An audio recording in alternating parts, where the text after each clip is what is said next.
एकाच आईच्या उदरातून 2-3 मुली जर जन्म त्या ठिकाणी घेत असतील ना, लहानपणी तर ह्या फार चांगल्या वागतात, पण ज्या वेळेला यांची लग्न होतात ना, एखादी बहीण श्रीमंताच्या घरात जाते तर एखादी बहीण गरीबाच्या घरात जाते. आणि श्रीमंती गरिबी मान अपमान हे प्रारब्धाच्या आधी नाही मारा. प्रारब्धची जोडे धन, प्रारब्धीची मिळे मान, सोस करीसी वाया, भज मना पंढरी राया.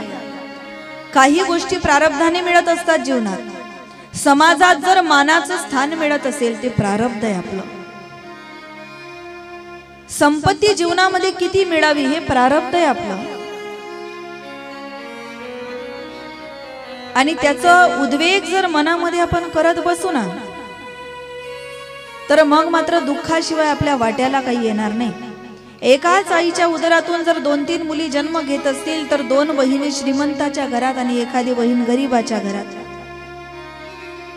ज्या वेळेला यांची लग्न होतात ना महाराज, काही दिवस यांचं चांगलं असतं, पण बऱ्याचदा बहिणींमध्ये सुद्धा असं बघायला मिळतं की श्रीमंत असलेल्या बहिणी गरीब असलेल्या बहिणी सोबत सारखी वागणूक ठेवत नाही.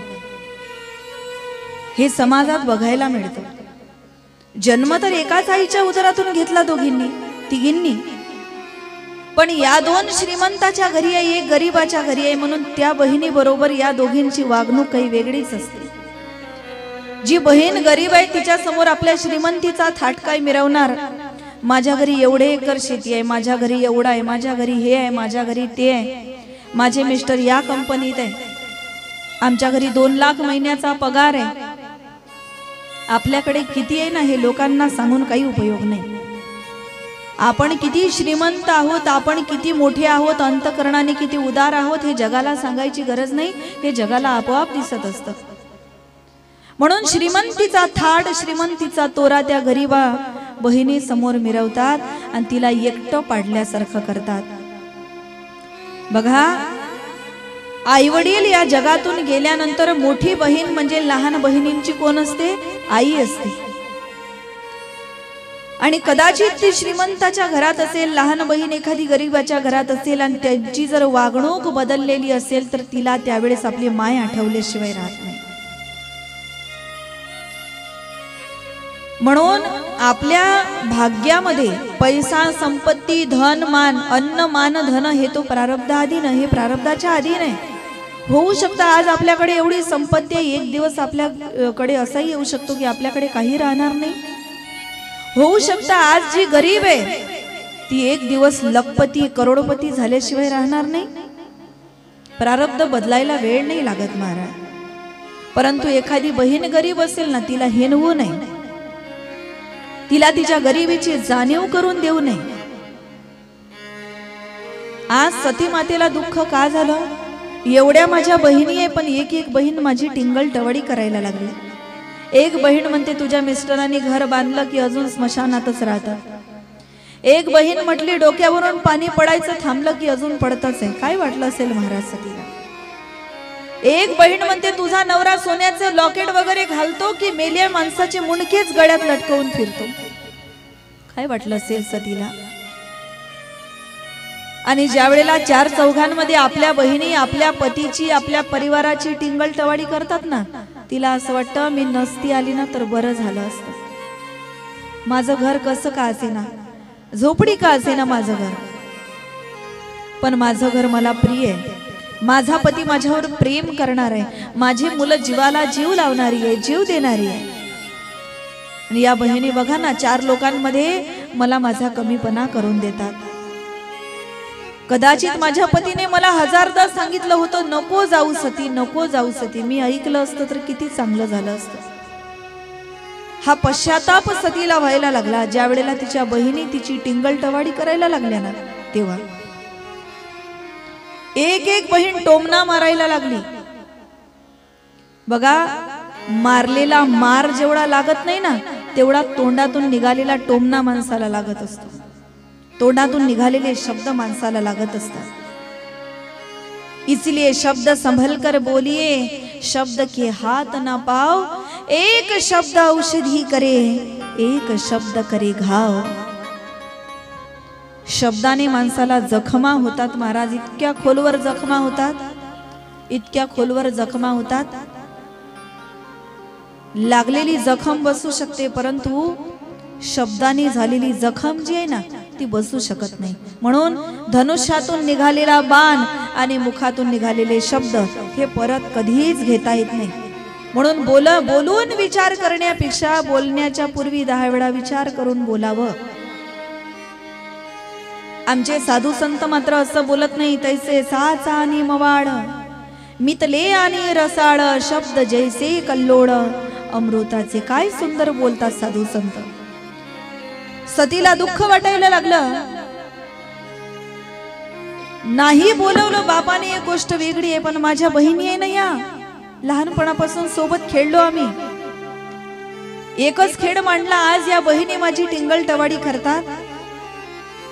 आई समान असणारी बहीण ज्या वेळेला आपली टिंगल टवाडी करायला लागते, आपल्याला टोचून टोचून बोलायला लागते, त्यावेळेला त्या सती माईला एवढं दुःख झालं, एवढं दुःख झालं, तो अपमान ती सहनच करू शकली नाही.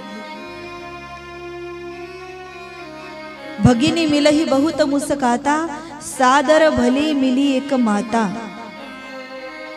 आई मात्र प्रेमाने बोलली बरं का, कारण ती आई आहे. जगातल्या सर्व गुन्ह्यांना ज्या ठिकाणी माफी मिळते, असं जर या जगात कुठलं न्यायालय असेल ना, ती आईच आहे. बाहेरून घरात आल्यानंतर प्रत्येकाचे प्रश्न आपल्याला वेगळे वेगळे असतात. कोई पूछता है कुछ कमाया, कोई पूछता है कुछ लाया, कोई पूछता है कुछ बचाया. सिर्फ माँ ऐसी होती है, माँ पूछती है बेटा अरे सुबह से बाहर गया है कुछ खाया. सिर्फ माँ पूछती है अरे है कौन सी चीज जो यहाँ नहीं मिलती, है कौन सी चीज जो यहाँ नहीं मिलती. सब कुछ मिल जाता है दुनिया में पैसों से. पैसों से आप गाड़ी खरीद सकते हो, बंगला खरीद सकते हो, मकान खरीद सकते हो, दुकान खरीद सकते हो, लेकिन पैसों से कभी माँ नहीं खरीदी जा सकती. माँ का प्यार तो कुछ अलग ही होता है, माँ का दुलार कुछ अलग ही होता है.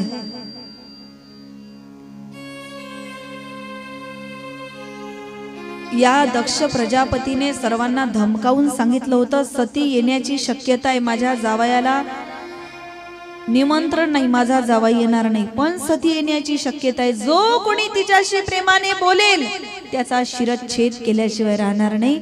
पण या धमकीलाही जी जुमानली नाही, तिचं नाव आहे आई.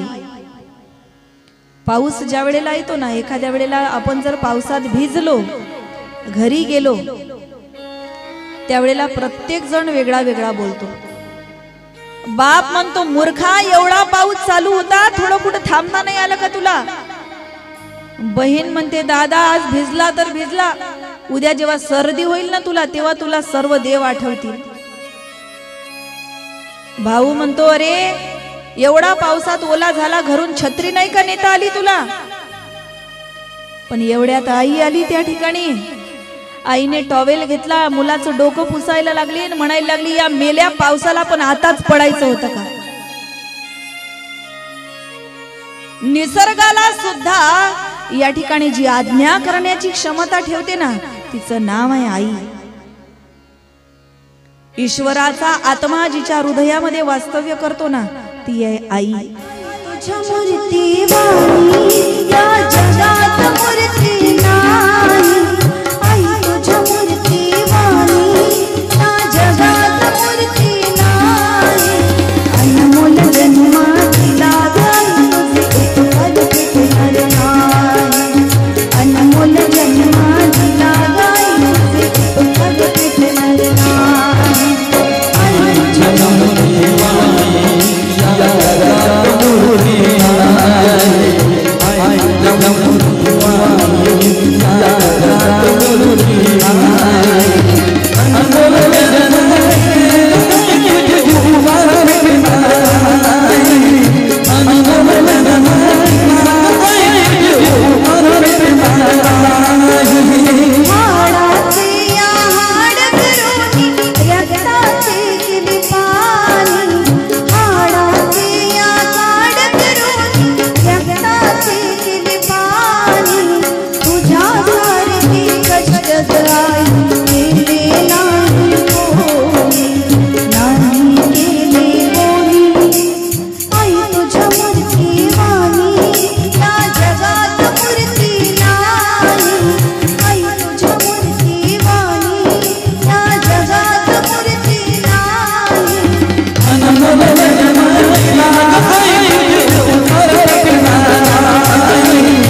मैया